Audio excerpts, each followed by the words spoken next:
Everyone, Alpha Eagle here again. Welcome back to my channel. I pray you're all doing well, and may God bless you all. This will be my first video of 2024, so I'd like to say Happy New Year to everyone.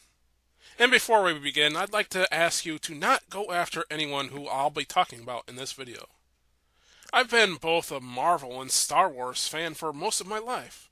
However, in recent years, they have both changed so much that I've lost interest in both of them.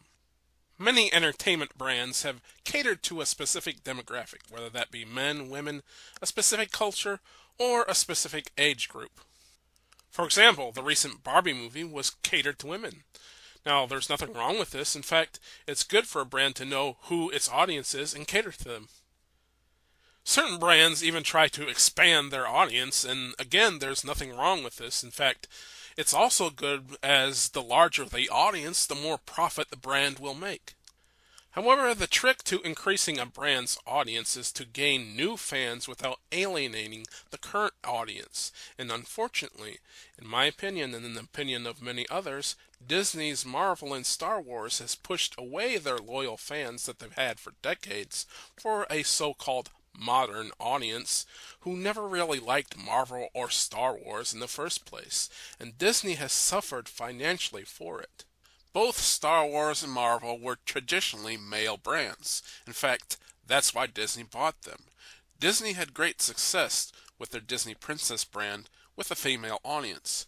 However, they were failing to bring in a male audience, hence why they bought Marvel and Star Wars. And for a while, Disney had great success with the MCU. They dominated the box office with hit after hit. They had us all hooked. But slowly, Disney pulled the bait and switch on us and turned Marvel and Star Wars from brands that catered to men to girl brands. Marvel executive producer Kevin Feige even admitted to this. He had said that he wants Marvel to be dominated by women. Today, we will be looking at a group of the fan base who are in denial of this undeniable fact.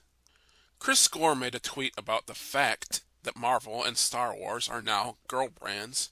Now let's hear what he had to say from Fandom Initiative's Organized Chaos. Turning Marvel Star Wars into girl brands will prove to be one of the costliest decisions in the entertainment industry.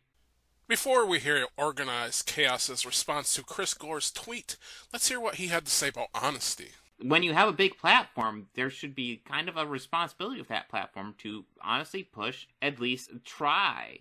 Like, I'm not saying you have to always be 100% accurate, because I'm not always 100% accurate, but at least try to be responsible with the messaging you put out. Try to at least be honest and truthful, not just with your opinions, but with actual facts and data. And that's not what these guys do, and that is a problem. I have to agree with Organized Chaos that honesty is the best policy. Lying is a sin after all. However, Organized Chaos is accusing others of being liars when he and his friends over at the Fandom Initiative lie themselves, or at the very least, they mislead their audience to push their narrative and agenda. So let's hear his counter-argument to Chris Gore's tweet. This year, three Marvel movies. Ant-Man and the Wasp: Quantumania. I know the Wasp is in the title, but she's the fourth most important character. The lead is Paul Rudd. Easy. Is Paul Rudd the main character? Ant-Man and the Wasp: Quantumania is a Marvel movie that I would call a bait and switch. The advertisements made you think that Ant-Man is the main character, but I would argue that either Cassie Lang or Janet Van Dyne were more important to the story. 3 out of the 5 major protagonists were women, that being Cassie, Janet, and Hope, the other 2 being Scott and Hank. You could cut Scott out of the entire movie, and the result would be exactly the same. Guardians of the Galaxy, you could say that's more of a mixed thing, but Chris Pratt gets first run. That's a white guy. Wrong. According to the director, James Gunn, Guardians 3 is Rocket's story. And while yes, Rocket is a male, he is one of these non-human creatures like Goguru, Goose, and Groot that are used to bring in the female audience. And now we got the Marvels. So 2 out of 3 movies this year star white guys, middle-aged white guys.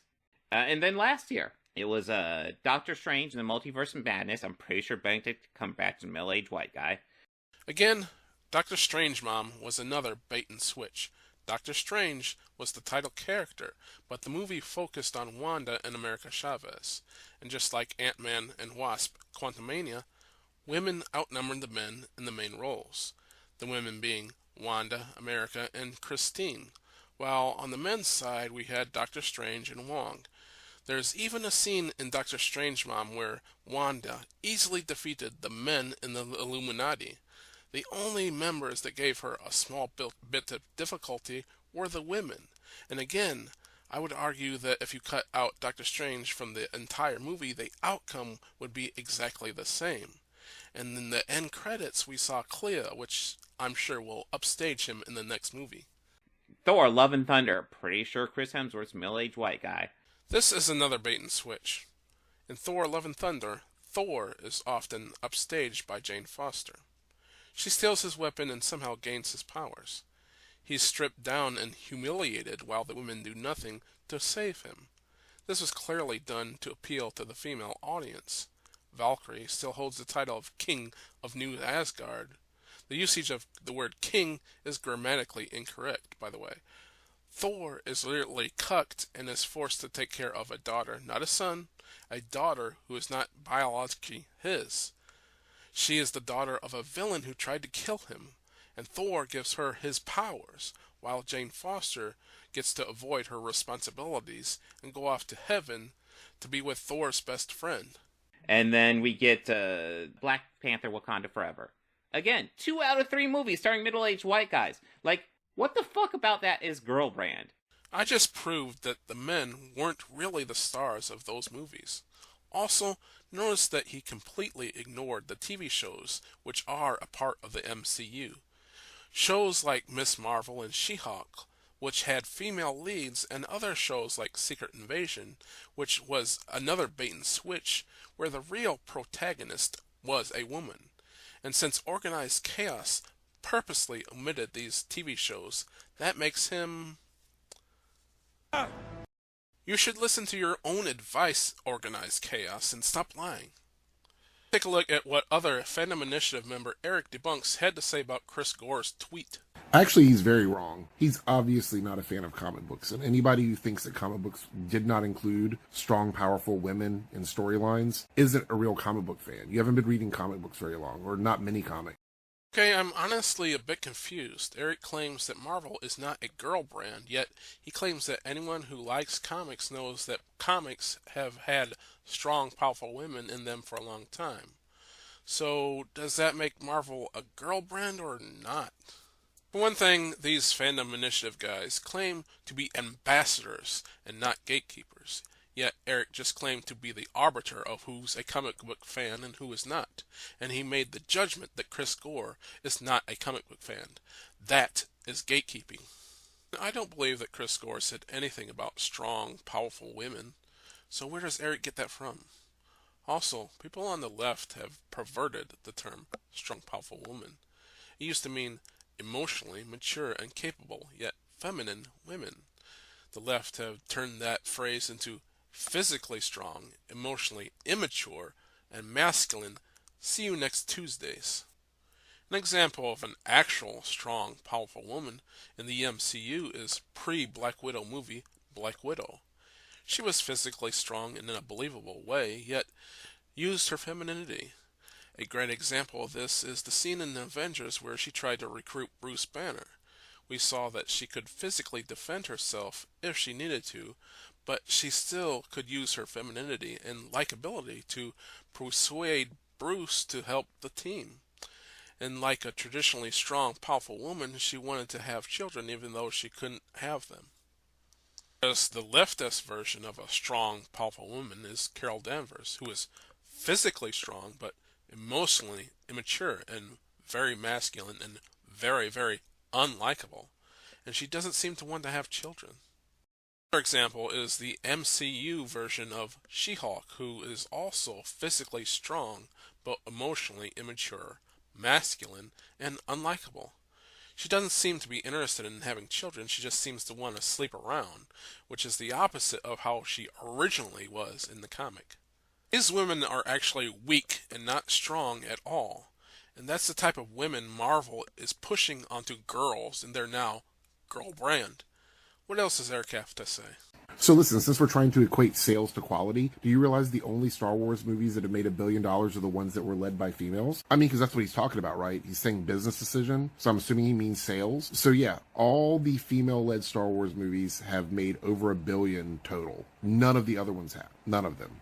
Well, but maybe he's right. Maybe he's right. Maybe they should go back to the ones that made less money. Maybe that's the case, since it's about business, right? A very quick Google search will prove that Eric is wrong. Star Wars Episode 1, The Phantom Menace, which is male-led, made $1 billion. So I just debunked Eric Debunks. So that makes him a liar! But I want to dive deeper and get into why these movies made $1 billion in the first place. First, Star Wars itself was a well-known, popular brand with a built-in audience, and The Force Awakens was the first theatrical Star Wars movie in 16 years, and this is the first time the original cast came back in 32 years. The return of Han Solo and Chewbacca was a big part of the marketing. Chewie, we're home. And spoilers, it was the death of Han Solo. So everyone wanted to see that. Nobody went to see Star Wars because of Rey. I mean, come on. Even the people who defend this movie know I'm right about that.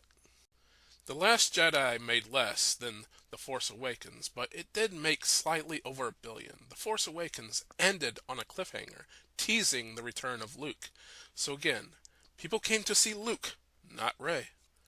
Rise of Skywalker made even less than The Last Jedi, barely making $1 billion.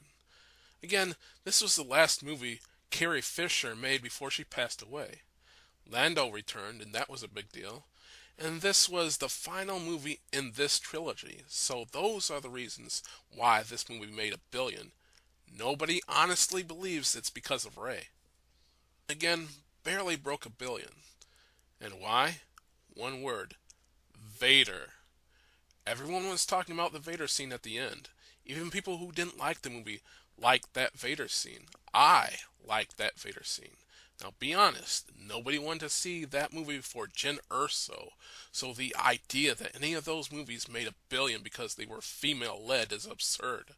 And to even further prove my point, let's talk about something that these Disney Star Wars defenders never want to talk about, and that is inflation. Movie tickets cost way less back then than tickets today. When Star Wars came out in 1977, the average ticket price was $2. Today, it's about $12. So it's a lot easier to make $1 billion today than it was 46 years ago. Let's take a look at the top 10 highest grossing Star Wars films ranked adjusted for inflation. Star Wars Episode 2, Attack of the Clones made $1.076 billion and was male-led. Star Wars The Rise of Skywalker made $1.244 billion and was female-led.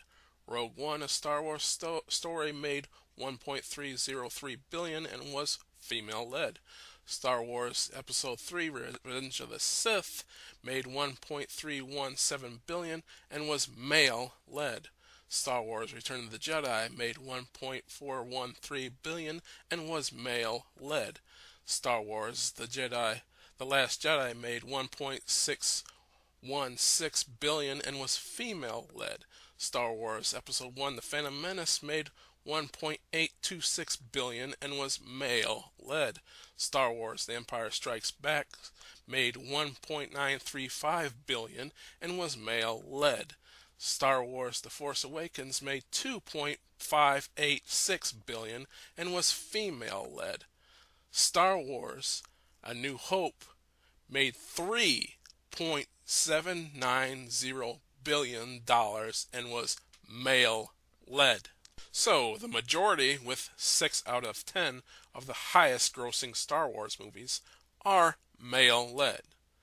And the highest grossing one by a far lead of $2 billion more than the second highest, making it not even close at over $3 billion, is the very first Star Wars movie, Star Wars A New Hope, with a male lead, making the idea that the female-led Star Wars movies made more money than the male-led Star Wars movies is total bullshit. And it also makes Airrickdebunks a liar! To sum up, Chris Gore is 100% correct. Marvel and Star Wars are unfortunately now girl brands, and the decision to make them girl brands has and will continue to lose Disney money. And since the possibly upcoming Rey movie will star a female, will be directed by a female activist, and probably have no returning actors from the OT, it will only further prove Chris Gore correct. Also, this proves that both Organized Chaos and Airrickdebunks are liars who just lie to push a narrative and an agenda. So that's about it for this video. I'm Alpha Eagle. God bless you for watching. God bless America. And I pray that the guys at the Fandom Initiative stop lying to push their narrative and agenda.